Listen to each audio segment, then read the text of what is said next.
Baik. Sebentar ya Pak, sebentar Pak.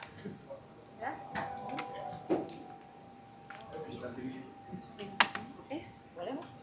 Baik, Assalamualaikum warahmatullahi wabarakatuh. Hari ini rutin ya kami melaksanakan rapat pimpinan. Saya didampingi oleh Ibu Wakil Kepala dan Bapak Wakil Ibu Arumsari dan Pak Trenggono beserta seluruh eselon 1 dan eselon 2. Kami rutin setiap hari Senin, ini Senin saya yang kedua, untuk kita laksanakan rapim.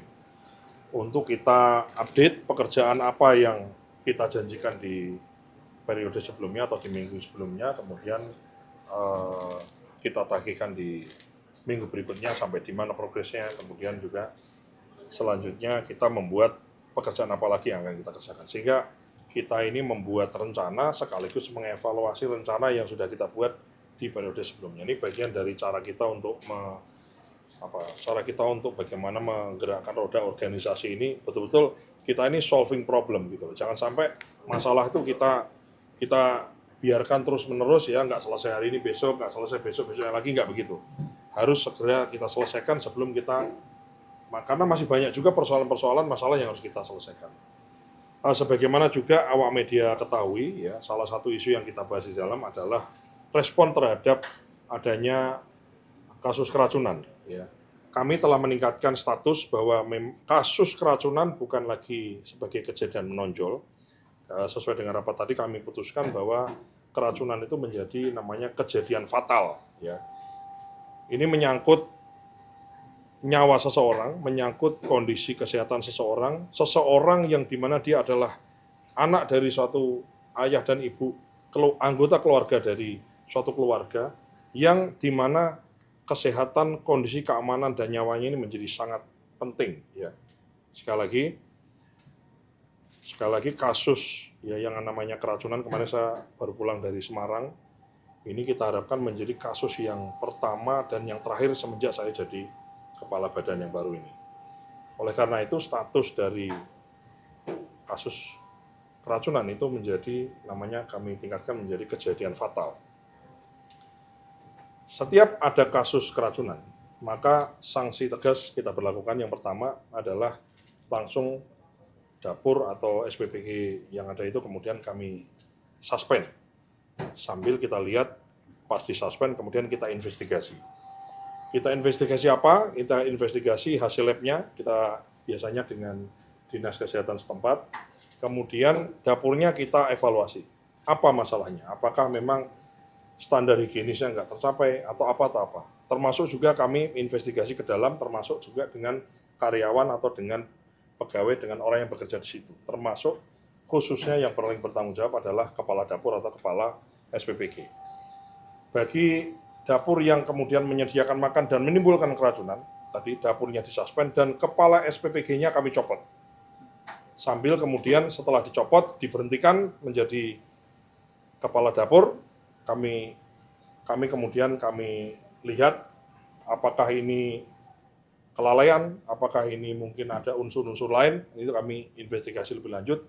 Menjadi investigasi lanjutannya itu menjadi bahan pertimbangan untuk kami mengambil keputusan berikutnya, yaitu apakah mungkin perlu dilakukan pemecatan statusnya sebagai ASN P3K, atau mungkin menjadi pertimbangan juga di berikutnya pada saat perpanjangan status P3K-nya menjadi pertimbangan untuk tidak dilanjutkan. Jadi status atau kejadian keracunan tidak boleh terjadi lagi. Zero toleran terhadap kasus keracunan. Ini menyangkut nyawa, menyangkut kondisi kesehatan dan keamanan dari anak-anak kita, ibu hamil, menyusui, dan balita-balita kita. Dan per hari ini, ya, saya sebagai Kepala Badan Gizi Nasional telah mencopot 137 kepala dapur di seluruh Indonesia. Ini saya beri penjelasan lebih rinci. 49 diantaranya di Jawa Barat, 26 di Lampung, 11 di Jawa Timur, 10 di Sumatera Utara, 10 di Banten, dan 5 di Jawa Tengah, termasuk kepala dapur 5 itu termasuk yang kemarin dapurnya yang di Semarang yang menimbulkan keracunan di SMK Negeri 6 Semarang. Ya. Jadi ini tindakan disiplin ini diberhentikan indisipliner, ada kasus keracunan terdahulu juga, kemudian juga ada yang phishing. Ya, phishing itu uangnya dia berwenang untuk mencarikan uang, tapi kemudian mengaku kena scam, ya kemudian uangnya hilang dan seterusnya. Ini kami berhentikan dan dapurnya kami suspend. Kira-kira itu mungkin yang ingin kami sampaikan. Yang jelas kami zero toleran terhadap keracunan, zero toleran terhadap tindakan korupsi, hengki-pengki, ngantet uang dan lain-lain, itu kita zero toleran. Dan kami telah menyiapkan suatu sistem mekanisme di mana ya trust is good tapi control is better. Ya, jadi kami tidak bisa kemudian mempercayakan sepenuhnya kepada seseorang, tapi bagaimana seseorang yang bekerja itu kemudian bisa dikontrol dengan sistem. Kapan nyacah kol, kapan dimasak berapa lama, itu kami lagi siapkan. Saya tadinya berharap di minggu ini bisa selesai, tapi ya paling tidak mungkin akhir minggu atau minggu depan kita bisa lihat perkembangannya. Yang jelas kami ingin setransparan mungkin, kami ingin diketahui oleh publik seluas-luasnya, dan khususnya kami juga menyediakan nih, sebagaimana janji saya waktu setelah saya dilantik adalah bagaimana menyediakan informasi yang terbuka kepada pihak-pihak terkait, khususnya orang tua, kemudian dinas kesehatan, dinas pendidikan, termasuk guru, kepala sekolah itu mendapatkan informasi bahwa anaknya diberi menu makan apa oleh negara di hari ini, hari kemarin, hari esok, dan rencananya apa, kandungan gizinya apa, kemudian menu tadi itu dimasak di SPPG mana, kepala SPPG-nya siapa, dan ada keluhan apa, ya, sehingga kita bisa lihat. Dan ke depan ini tentu saja berikutnya nanti insya Allah kalau bisa connect dengan CCTV-nya, ya, sehingga pada akhirnya menimbulkan kenyamanan dan menimbulkan semacam rasa tenang di antara apakah guru, kepala sekolah, dan khususnya adalah orang tua yang menyekolahkan anak dan mendapatkan MBG di sekolahnya. Kira-kira itu. Oke. Mas Dar, ini kan masuk minggu kedua Mas Dar memimpin ya di BGN. Ada temuan-temuan lainnya dari lapangan, Mas? Kemudian juga untuk soal isu lainnya, tanggapan putusan MK terkait penyesuaian anggaran, kemudian juga Bulog, usulan beras Bulog. Seperti apa, Mas? Jadi kalau temuannya ya banyak ya, jadi banyak yang harus kita benahi memang, ya misalnya dari sisi tata kelolanya, ya kan, kemudian bagaimana mitra sama yayasan itu juga ternyata ada beberapa yang beda gitu ya. Kemudian karena beda, kemudian yayasan itu merasa punya jasa karena ngasih titik kepada mitra, kemudian dia minta sebagian untungnya ada juga dibagi ke mereka, sehingga kemudian terjadi ada penurunan kualitas dan lain-lain. Ini kami temukan di beberapa kasus. Dan kami tentu saja ingin juga membuka portal, ya, semacam portal pengaduan. Insya Allah nih kalau bisa 1-2 hari ini bisa jalan portal pengaduan bagi mitra, sehingga mitra itu bisa cerita misalnya apakah ada perlakuan tidak adil, ada konflik dengan yayasan kah, atau konflik dengan kepala dapurnya kah, dan lain-lain. Kita bisa dapat inputan. Kemudian juga dari sisi SPPG, kepala dapur itu adalah pemimpin di dapur itu. Jadi baik, buruk, bagus, prima dan tidaknya itu tergantung ke leadership dari SPPG. Tadi kan sanksinya kan tegas. Sanksi itu kan menimbulkan kewajiban bagi mereka. Seorang kepala SPPG maka diwajibkan untuk dapurnya itu tidak boleh zero toleran terhadap keracunan. Maka mereka juga kita buatkan portal khusus, pengaduan khusus, di mana misalnya bisa jadi kan tidak higienis itu bukan karena kelalaian seorang kepala SPPG, bisa jadi misalnya dapurnya tidak standar. Kalau dapurnya tidak standar, maka kepala SPPG juga kami berikan hak untuk misalnya merasa dia kerja di dapur yang tidak standar, kemudian dia bisa mengajukan kepada mitra tambahan-tambahan fasilitas yang memang harus diadakan demi higienis misalnya.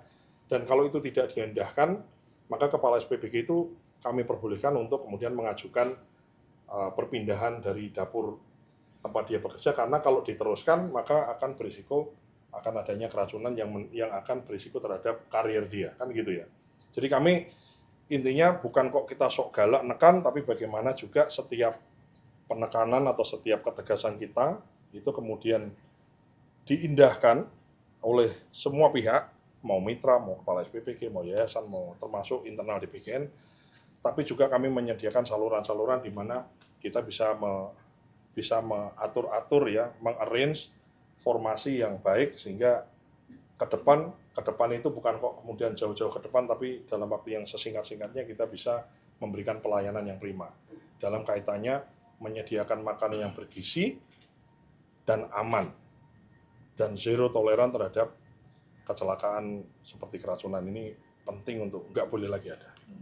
Nah, menanggapi yang MK kemarin saya sudah jawab, sebetulnya kami ini adalah lembaga operasional, ya tentu saja kami akan melaksanakan apapun kebijakan dari pemerintah. Cuman kalau boleh saya tambahkan, sebetulnya kalau kita lihat kalau kita kaji lebih dalam putusan MK itu kan menegaskan bahwa MK itu memperkuat bahwa program makan bergizi gratis ini adalah konstitusional. Hanya memang penempatan anggarannya saja yang mungkin menjadi perhatian. Dan itu saya kira akan disikapi oleh pemerintah, tapi yang perlu digarisbawahi adalah keputusan MK ini menegaskan bahwa program makan bergizi gratis ini adalah program konstitusional dan ditegaskan dalam keputusan MK tersebut. Mas Dar, izin dari Garuda TV terkait SPPG yang disuspend insiden ketahanan pangan kemarin, ini kan masih dalam proses investigasi. Jika kalau misalkan ada temuan tindak pidana, apakah akan segera dilaporkan ke pihak berwajib atau ke yang Saya kira ya gimana ya, kita kan bekerja ini apalagi misalnya ada unsur kesengajaan kah atau dan lain-lain, tentu saja pasti akan kita proses ke sana. Bukan kok saya ini mau nakut-nakuti kemudian mempidanakan orang, bukan ya. Yang jelas ya kita cek kelalaiannya seperti apa gitu. Tapi kalau misalnya ada apakah sabotase, kita kan nggak tahu ya. Bukan kok saya ini mau menuduh siapapun, tapi kalau memang di dalam pemeriksaannya ada indikasi ke sana, tentu saja ya kita demi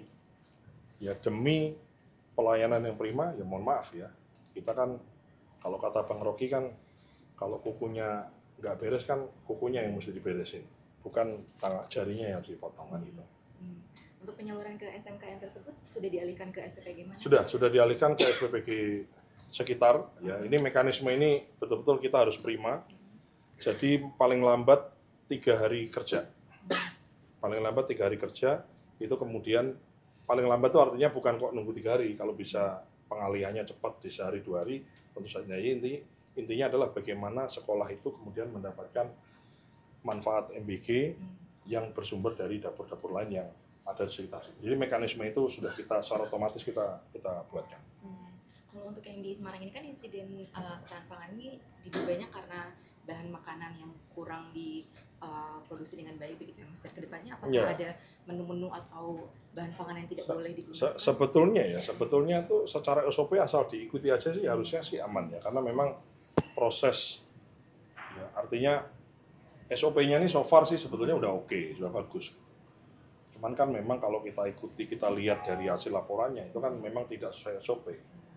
Misalnya masaknya harusnya kan mulai paling tidak jam 2, jam 3, ini jam 9 udah masak. Terus kemudian daun singkong yang dimasak itu kemudian tidak dari daun mentah itu kemudian dimasak, tapi katakanlah pengadaannya sudah dalam bentuk matang. Nah itu kan hal-hal SOP untuk, jadi gini, kepala dapur atau kepala SPPG asalkan ngikutin SOP itu mestinya aman.